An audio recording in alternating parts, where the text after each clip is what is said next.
और 1 दिसंबर को हमारी मैरिज एनिवर्सरी थी और बड़े अच्छे से गुरुजी ने मनवाई। बहुत सारी संगत थी, नीचे गार्डन में भी हमने सबने जयमाला पहनाई। और रिया बिटिया हमेशा से कहती थी कि लाफ्टर योगा कराओ। हमने जयपुर में लाफ्टर योगा किया था, तो उस दिन हमारे सीनियर सिटीजन जापानीज पार्क से लाफ्टर योगा कराने आए थे, पर रिया नहीं आई। तो मैं इसको ही ढूंढ रही थी। मैंने कहा है ये तो आई नहीं, इसके लिए तो हमने लाफ्टर योगा रखा था, हंसने वाला, भाई हंसेंगे सब गार्डन में। तो मैं पूरा टाइम इसको याद ही करती रही। मैंने कहा ये आई नहीं, क्यों नहीं आई। मैंने आंटी से बोला, आंटी ने कहा उसको थोड़ा हल्का सा फीवर है। तो मेरे को बहुत, मैं इसको मिस कर रही थी, क्योंकि मैंने महक भी नहीं आई थी, दीपक अंकल की बेटी भी नहीं उस दिन आई थी, सिर्फ दिया आई थी। तो फिर मैंने अगले दिन की बात है, अमृत वेला था, तो उसी दिन से मतलब गुरुजी मेरे को कह रहे कि वो नहीं आई तो क्या हुआ, तू उसके घर चली जा, तू क्यों नहीं चली जाती ओदे घर। फिर मैंने कहा ऐसे कैसे चली जाऊं मैं, मेरे को टाइम ही नहीं होता, रोज की सेवा होती है, मैं किसी के घर जाती ही नहीं हूँ कभी भी, कि कोई मुझे पड़ोस में बुलाए तो भी नहीं जाती हूँ, क्योंकि रोज हम सेवा में रहते हैं। फिर रोज आना गुरुजी मुझे 4-5 दिन लगातार अमृत वेला में यही थॉट देते रहे। मैं बार बार मैं गुरुजी को कहती कि क्यों नहीं आई उस दिन रिया, क्यों नहीं आई उस दिन रिया। तो गुरुजी कह रहे अब नहीं आई तो नहीं आई, तू चली जा उसके घर में। फिर मैंने कहा गुरुजी मैं तो जाऊंगी नहीं, सत्संग के लिए आंटी को बोल देती हूँ, अब सत्संग करा लो। और जबकि संगत जी मैं कभी किसी को नहीं बोलती कि आप सत्संग करवाओ, क्योंकि जब गुरुजी का हुक्म होता है या गुरुजी अपनी संगत की जब मर्जी होती है तभी कराते हैं। हर कोई ऐसे करा भी नहीं सकता कहने से, पर आंटी का प्यार है। मैंने आंटी को ऐसे ही बोला, आंटी मेरे मन में आ रहा है आप ना कल या परसों सत्संग करवा लो, परसों की बात है। तो आंटी ने कहा मैं आपको बोलने ही वाली थी, आपने मेरे मुंह की बात छीन ली। मैंने कहा लो जी गुरुजी आपने तो सच्ची कर दिया। और किसी को बोलो और वो इतनी जल्दी कह दे कि हाँ कर लेते हैं, वो भी एक बहुत अरेंज करना होता है, चाहे थोड़ी संगत हो चाहे ज्यादा हो, अरेंजमेंट तो होते ही हैं।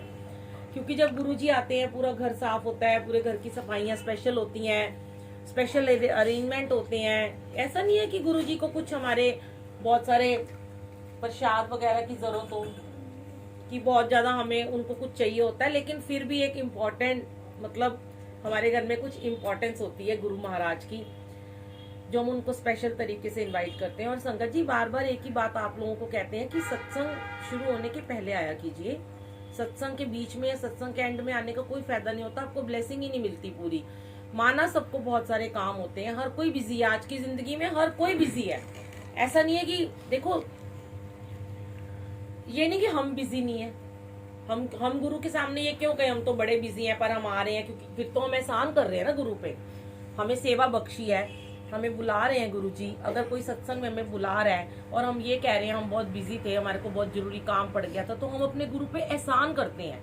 हम एहसान नहीं करना, हमें उनकी बात को मानना है, और अगर हमें सत्संग में जाना है तो समय पे जाना है।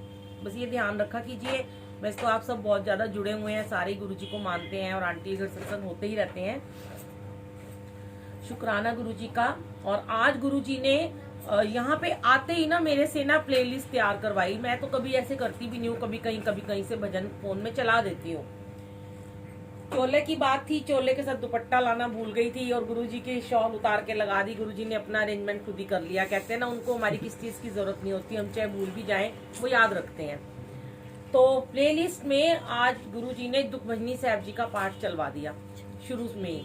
और दुखभंजनी साहब जी का पाठ जो है वो इतना अच्छा है कि उस दुखों को काटता है। वो 19 मिनट का भी आता है। मैंने जो चलाया था वो 1 घंटे वाला था, पर मैंने आधा घंटा चलाया था। और वो इतना अच्छा पाठ है कि जिसके घर में दुख हो, कोई भी परेशानी हो, कोई कष्ट हो, कोई बीमार हो, कोई रोगी हो, वो अमृत वेला में मंत्र जाप करे और उसके बाद दुखभंजनी साहब का पाठ चला ले, चाहे 15 मिनट वाला चला ले। बहुत अच्छा होता है। नहा धो के जोत जगा के जल प्रसाद रख के जाप करो और पाठ चला लो, और 40 दिन का चिलिया मान के आप उसको करो। आपकी इतनी जल्दी मन्नत पूरी होती है और आपके घर से सारे दुख कलेश भी मिट जाते हैं। तो आज गुरुजी ने पता नहीं क्यों दुखभंजनी साहब जी का पाठ भी चलवा दिया। ये भी शुक्राना मालिक का, कैसे कैसे वो चीजें करवाते रहते हैं और हम करते चले जाते हैं। वाकई में सच में आज तबीयत बहुत ज्यादा खराब है। और गुरुजी के सामने फिर यही बात है, कहना नहीं चाहिए कि गुरुजी कहते हैं तुम एहसान करोगे मेरे पे। सुबह मैंने कहा गुरुजी आज मैंने उनको खुद ही कहा है मैं जा रही हूँ, मैं मना करूँ तो अच्छा नहीं लगता, उन्होंने सारा अरेंजमेंट कर दिया, अब मैं मना भी नहीं उनको कर सकती। अब जैसे भी आप ले जाओ, दवाइयाँ खिलाओ, जो भी करो ले जाओ, शाम को डॉक्टर के पास आ जाऊंगी। और गुरुजी ने फिर कल का भी सत्संग नहीं था, कल भी यश बेटे ने अपनी मामा के घर में बुक कर दिया परसों का था।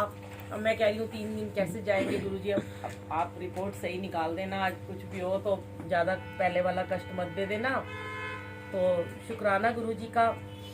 हम तो लोगों के लिए अरदास करते हैं, पर कभी कभी अपने लिए भी कर लेते हैं, सेल्फिश हो जाते हैं ना, क्योंकि लगता है कि किसी को क्या बोलने, हमारे लिए करो, खुद ही कर लो कभी कभी। क्योंकि कष्ट तो किसी को भी नहीं अच्छा लगता, दुख हो तकलीफ हो, सबको लगता है कि हम स्वस्थ रहें। और मैं तो यही मांगती हूँ गुरुजी, मैं स्वस्थ रहूं, सब लोग स्वस्थ रहें, आप सबको ब्लेस करो। क्योंकि स्वस्थ होंगे तभी हम सेवा भी कर पाएंगे, स्वस्थ होंगे तभी संगत में जा पाएंगे, तभी हम प्रसाद भी खा पाएंगे। अब पेट खराब है, पेट में दर्द है, ना प्रसाद अंदर जा रहा है, ना कुछ हो रहा है, तो वो गुरुजी को इसीलिए अरदास करते हैं, गुरुजी प्लीज स्वस्थ कर दो, ताकि आपका लंगर प्रसाद भी अच्छे से खा सके और वो हजम भी हो जाए। क्योंकि कई बार ऐसा होता है, कई बार मैं बड़े मंदिर, कई सत्संग है, 2-3 बार मैं वहां पे गई तो मेरा बहुत ज्यादा तबीयत खराब थी और मुझे वॉमिटिंग्स हो रही थी, और मक्की की रोटी और सरसों का साग मिला। और मैं हमेशा जब भी, पहले जब मंदिर खुला होता था तो मैं कहती थी गुरुजी आपका प्रसाद ना कभी मेरा बाहर निकले, वो मेरे अंदर ही रहे। तो वो गुरुजी ऐसी कुछ लीला रच देते हैं कि वो प्रसाद, इतनी वॉमिटिंग, इतने लूज मोशन हो रहे होते हैं, और जैसे ही प्रसाद हम खाते हैं वो नहीं निकलता बाहर, वो सुन लेते हैं, क्योंकि उन्हें पता होता है कि ये प्रसाद ही इसको ठीक करेगा। जो आपको लंगर प्रसाद मिलता है ना, वही आपको ठीक करता है। और वैसे आज भी प्रसाद बहुत ज्यादा है, तो मैं इसीलिए सबको कहती हूँ कि प्रसाद उतना ही लगाया करो जितना खाया जा सके, क्योंकि फिर सब पैक करके घर ले जाएंगे। और कोई अगर लाता भी है ना प्रसाद, तो वो पहले से बता दे कि आज हम लेके आएंगे, ताकि जिसके घर में सत्संग होता है वो फिर ना मंगाए प्रसाद। अब देखिए आज कितना सारा प्रसाद हो गया, हम ही देख देख के घबराई जा रहे हैं, फिर सब घर ही लेके जाएंगे ना, खाएंगे कैसे? तो पहले ही बता दिया करो आज हम प्रसाद लाएंगे, आप लोग कम लेके आना। तो प्लीज अब ध्यान रखा करो मर्यादा का, कि गुरुजी के सत्संग में कुछ नियम है जो फॉलो करने चाहिए, मर्यादा होती है वो। क्योंकि आपने देखा बड़े मंदिर में भी सिर्फ 2 चपाती मिलती हैं, और एक थाली में जब हम बैठ के खाते थे 4 लोगों को थोड़ी थोड़ी सब्जी मिलती थी, कि उतना कि वो खा सकें। और वो दवाई है, वो मेडिसिन है, वो आपका कोई मिठाई नहीं है, कोई ये नहीं है आपका यहाँ लंच और डिनर का प्रोग्राम नहीं हो रहा। ये सब आपके लिए मेडिसिन होती है। बाकी तो फिर जब ज्यादा खाओगे तो फिर पेट खराब होगा ही होगा। अब उसको तुम कह दो मैं गुरुजी का प्रसाद लंगर खा के मेरा पेट खराब हो गया, वो भी गलत है ना। तो इसलिए थोड़ा थोड़ा प्रसाद रखा करो प्लीज, आगे से मेरी रिक्वेस्ट है। जय गुरुजी, शुक्राना गुरुजी।